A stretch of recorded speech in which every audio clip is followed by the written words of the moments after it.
नमस्कार फ्रेंड्स इस वीडियो में भारतीय वायुसेना इंडियन एयरफोर्स का प्रैक्टिस सेट नंबर 7 है। इससे पहले मैं 6 प्रैक्टिस सेट अपलोड कर चुका हूं, उसका लिंक आपको डिस्क्रिप्शन में मिल जाएगा।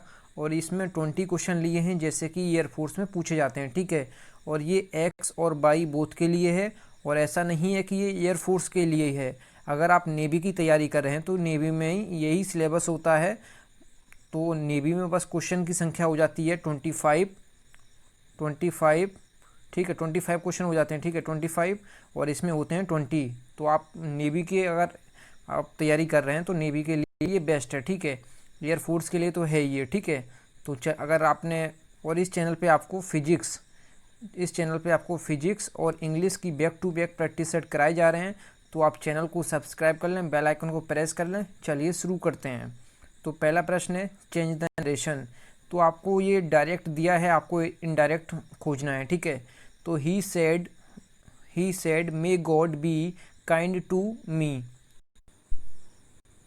तो इसको आप लोग कैसे चेक करेंगे?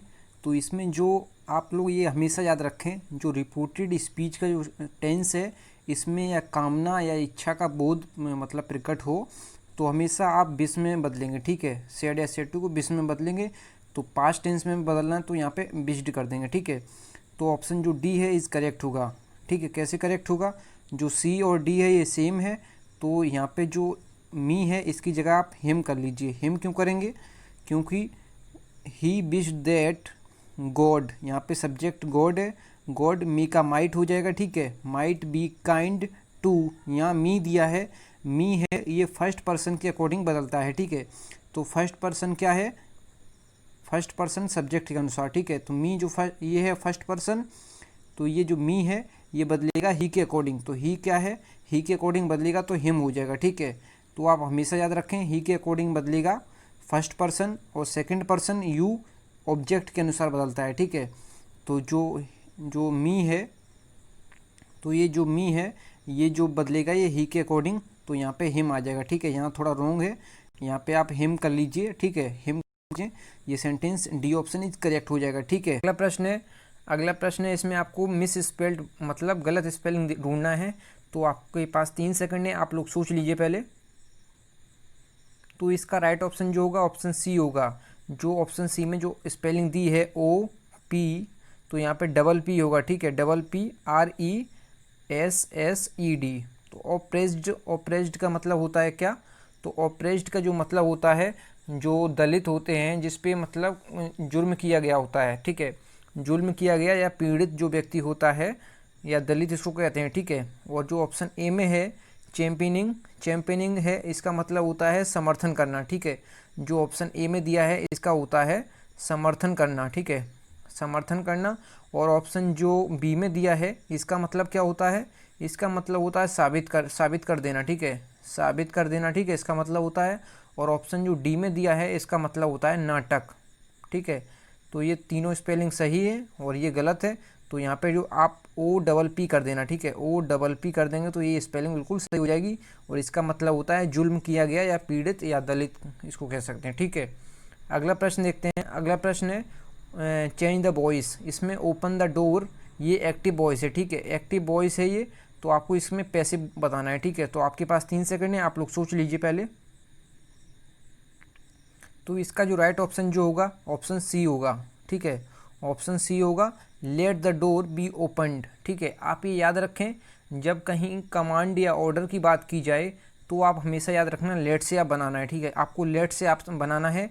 और अगर रिक्वेस्ट की बात की जाए, ठीक है, रिक्वेस्ट की अगर बात की जाए तो आपको लेट द शुड लगाना है, ठीक है। Late the door should be opened. अगर रिक्वेस्ट की बात की जाए तो यहाँ पे तो ओपन द डोर है, तो यहाँ तो ऑर्डर दिया जा रहा है ना, ठीक है, ऑर्डर या कमांड की बात हो रही ना यहाँ।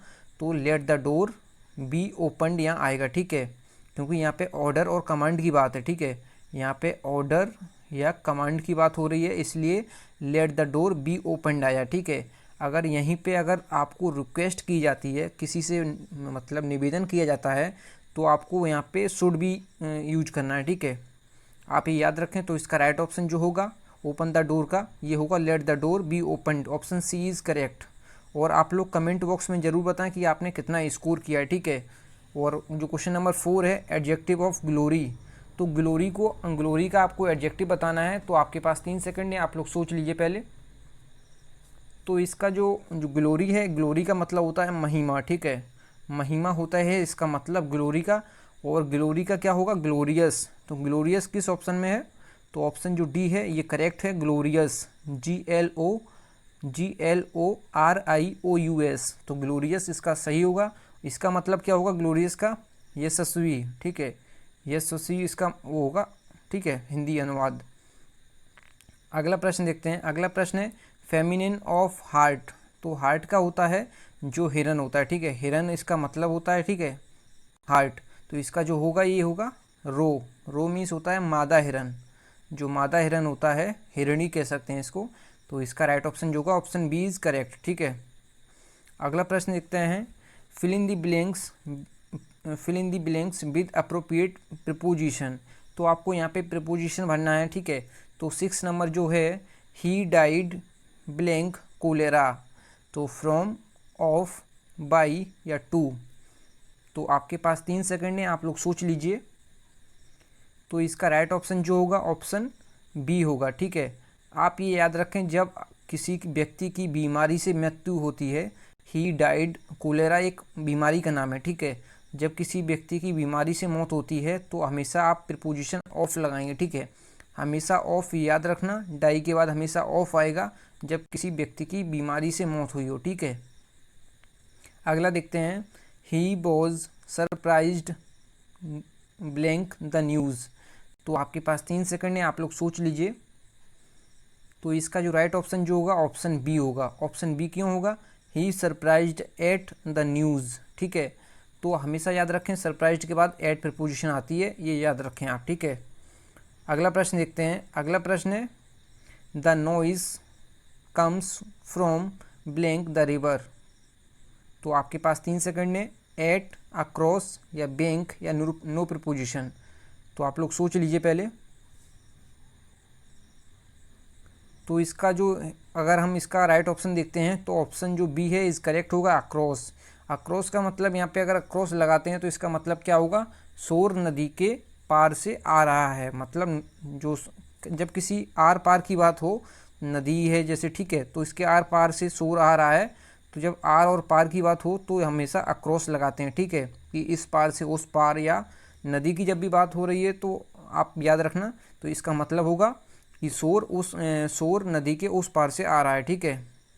तो ऑप्शन जो है ये बी इज़ करेक्ट हो जाएगा। अगला प्रश्न देखते हैं। अगला प्रश्न है प्लूरल ऑफ एनालिसिस। तो एनालिसिस का आपको प्लूरल बताना है, ठीक है। तो आपके पास 3 सेकंड है, आप लोग सोच लीजिए। तो जो एनालिसिस है इसका जो बनेगा, ये ऑप्शन जो ए है इज़ करेक्ट होगा। आपको यहाँ पे जो SIS है तो SES लगा देना है, ठीक है। आपको याद रखना है जो लास्ट में IS है तो उसकी जगह ES कर देना है, तो ये ऑप्शन ए इज करेक्ट हो जाएगा, ठीक है। तो एनालिसिस का मतलब होता है विश्लेषण, ठीक है। अगला प्रश्न है, तो इसमें आपको वन वर्ड सब्स्टिट्यूशन बताना है, ठीक है। तो वन वर्ड सब्स्टिट्यूशन बताना है तो है question number 10, one who can not be corrected. तो मतलब जिसको सुधारा नहीं जा सकता है, तो जिसको हम सुधार नहीं सकते हैं तो उसको कहते हैं इनकोरिजिबल। इनकोरिजिबल मतलब जिसको सुधारा नहीं जा सकता है, ठीक है। तो जो ऑप्शन ए में दिया है इंडिफेटिजेबल, इंडिफेटिजेबल जो दिया है इसका मतलब होता है जो व्यक्ति कभी थकता नहीं है, मतलब कि बहुत इतना बहादुर है कि वो कभी थकता ही नहीं है, तो उसको कहते हैं इंडिफेटिजेबल, ठीक है। और जो ऑप्शन बी में दिया है ये इंडोलेंट, इंडोलेंट का मतलब होता है आलसी, ठीक है, लेज़ी, तो इसका मतलब हो जाएगा, ठीक है। जो ऑप्शन सी दिया है तो इसका मतलब होता है अयोग्य, ठीक है, अयोग्य इसका मतलब होता है अयोग्य, ठीक है। और ठीक है, जो ऑप्शन इसका डी करेक्ट हो जाएगा, जिसको सुधारा नहीं जा सकता है, ठीक है। अगला प्रश्न है one who walks in sleep. जो मतलब सोते समय मतलब चलता है, वॉक करता है, ठीक है। तो इसको वन वर्ड में क्या कहते हैं हम, तो इसका राइट ऑप्शन जो होगा ऑप्शन डी इज करेक्ट होगा, ठीक है। सोमनम बुलिस्ट, सोमनम बुलिस्ट कहते हैं जो मतलब सोते समय वॉक करता है, ठीक है। तो इसको हम कहते हैं सोमनम बुलिस्ट, ठीक है। और जो सोते समय बात करता है, मतलब जो सोते समय बकता रहता है कुछ भी, तो इसको क्या कहते हैं, सोमनिलो सोमनिलोक्विस्ट कहते हैं उसको, ठीक है। और जो ऑप्शन बी में दिया है फिलैंथ्रोपिस्ट, ये फिलैंथ्रोपिस्ट क्या होता है, ये होता है जो मतलब फिलैंथ्रोपिस्ट मतलब जो वन हु लव्स मैनकाइंड, मतलब जो मानवता से प्रेम करता है, ठीक है। और जो ऑप्शन सी में दिया है कॉस्मोपॉलिटन, कॉस्मोपॉलिटन का मतलब होता है कि जो अपने पूरे संसार को अपना घर मानता हो, जैसे one for whom the world is a home, मतलब पूरे संसार को अपना घर समझता हो। तो इसका राइट ऑप्शन जो होगा ये क्या है, जो मतलब सोते समय मतलब वॉक कर रहा है, मतलब कि टहल रहा है या घूम रहा है, तो इसको कहते हैं सोमनम ब्लस्ट, ठीक है। Option D is correct. अगला प्रश्न है past participle of freeze, freeze का मतलब होता है जमना। तो आपके पास 3 सेकंड है, आप लोग सोच लीजिए पहले। तो इसका राइट ऑप्शन जो होगा ये होगा option C is correct, frozen. तो आपको फ्रोजन इसका पास्ट पार्टिसिपल है, ठीक है। अगला प्रश्न देखते हैं स्पॉटिंग द एरर्स, ठीक है। तो I often dreamed about being famous when I was younger. तो आपके पास 3 सेकंड है, आप लोग सोच लीजिए पहले। तो इसका राइट ऑप्शन जो होगा ये जो अबाउट है, ड्रीम के बाद हमेशा ऑफ प्रिपोजिशन आती है, ठीक है। जो ड्रीम वर्ड है इसके बाद हमेशा प्रिपोजिशन ऑफ आती है, अबाउट नहीं आती है, ठीक है। आप अबाउट को नहीं लगाएंगे, आप ऑफ याद रखना, ड्रीम ऑफ आता है, ठीक है। अगला प्रश्न है they said that we can not live without water या नो एरर। तो आपके पास 3 सेकंड है, आप लोग सोच लीजिए। तो इसका राइट ऑप्शन जो होगा ये नो एरर होगा, क्योंकि दे सेड दैट मतलब उन्होंने, जैसे बेग कहते हैं, तो जो वाटर के बिना हम लोग नहीं जी सकते हैं, ठीक है। जो पानी के बिना हम लोग नहीं जी सकते हैं, ठीक है। तो ये यूनिवर्सल ट्रूथ है, ठीक है। तो ये चेंज नहीं होगा कि आप लोग सोच रहे हो कैन को कुड में कर देंगे हम, तो ये गलत हो जाएगा, ठीक है। तो ये यूनिवर्सल ट्रूथ है, ये नो चेंज होगा, ठीक है। अगला प्रश्न देखते हैं, तो इसमें नो एरर हो जाएगा, ठीक है। 14वां क्वेश्चन में नो एरर हो जाएगा। अगला प्रश्न देखते हैं both Shyam as well as Ghanshyam are interested to prepare the examination. तो आपके पास 3 सेकंड है, आप लोग सोच लीजिए पहले। तो आप हमेशा याद रखें जो बोथ है, बोथ के बाद हमेशा चलता है क्या, एंड। बोथ के बाद हमेशा एंड चलता है, एज वेल एज नहीं चलता है, ठीक है। तो एज वेल एज की जगह आपको एंड लगा देना है, तो ये सेंटेंस करेक्ट हो जाएगा। अगला प्रश्न है सिनोनियम ऑफ सबमिसिव। तो सबमिसिव का आपको सिनोनियम बताना है, ठीक है। तो सबमिसिव का मतलब क्या होता है आपको पता होना चाहिए सबसे पहले। सबमिसिव जो है इसका जो मतलब होता है ये क्या होता है, इसका मतलब होता है विनम्र, मतलब जो नम्र स्वभाव का होता है। तो जो विनम्र होता है तो उसको हम कहते हैं, तो इसका राइट ऑप्शन जो होगा मीक। तो मीक का मतलब भी होता है विनम्र, ठीक है। तो ऑप्शन जो ए में दिया है डिसर्विंग, तो इसका मतलब होता है योग्य, किसी चीज़ के जो योग्य होता है। जैसे आप लोग उसके एयरफोर्स में जा रहे हैं तो आप उसके लिए योग्य हैं, ठीक है। तो इसका मतलब हो जाएगा, ठीक है। और जो अनफ्रेंडली है इसका मतलब होता है अमित्र, जो मतलब मित्र के लायक ना हो, अनफ्रेंडली हो, ठीक है। और ऑप्शन जो डी में दिया है क्विरलसम, इसका मतलब होता है झगड़ालू, जो कोई व्यक्ति नहीं होता झगड़ालू टाइप का होता है, तो उसको कहते हैं झगड़ालू, ठीक है। अगला प्रश्न देखते हैं, आपको इसमें इडियम्स एंड फ्रेजेस देखना है, ठीक है। इडियम्स देखना है तो आ स्नेक इन द ग्रास। तो स्नेक इन द ग्रास, तो आपको समझ में आ रहा होगा कि घास में सांप। तो घास में सांप मतलब तो दिखाई नहीं दे रहा है, घास में छुपा हुआ है, तो हिडन डेंजर हो जाएगा, ठीक है। हिडन डेंजर मतलब छुपा हुआ खतरा, ठीक है, ऐसे याद रखें आप लोग।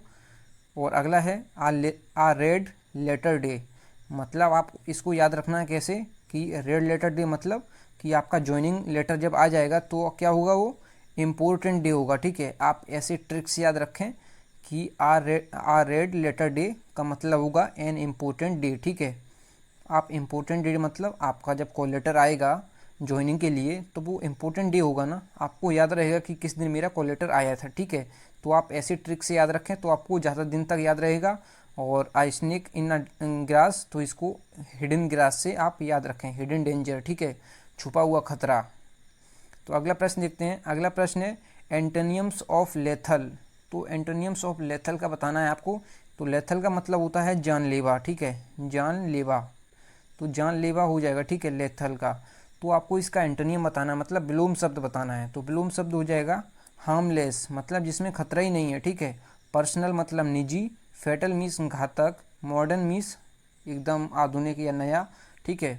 अगला प्रश्न देखते हैं। अगला प्रश्न है सिनोनियम ऑफ मिर्थ। तो सिनोनियम ऑफ मिर्थ आपको बताना है। तो आपके पास 3 सेकंड है, पहले आप लोग सोच लीजिए, फिर मैं बताता हूँ। तो इसका मतलब हो जाएगा खुशी, एक तरह से खुशी। तो मतलब ऑप्शन ए करेक्ट हो जाएगा, जॉय। और जो ऑप्शन सी में दिया है डेथ, डेथ का मतलब होता है मृत्यु, ठीक है। और मिग्रेशन का मतलब क्या होता है? मिग्रेशन का मतलब होता है प्रवास या स्थानांतरण, ठीक है, मिग्रेशन का। और जो मिथ है ये स्पेलिंग रॉन्ग है, कोई मतलब इसका नहीं होता है, ठीक है। Thank you friends. अगर वीडियो पसंद आई तो लाइक ज़रूर करें। अगर चैनल पर पहली बार आए तो चैनल को ज़रूर सब्सक्राइब करें और अपने फ्रेंड्स में ज़रूर शेयर करें। Thank you friends. जय हिंद, वंदे मातरम।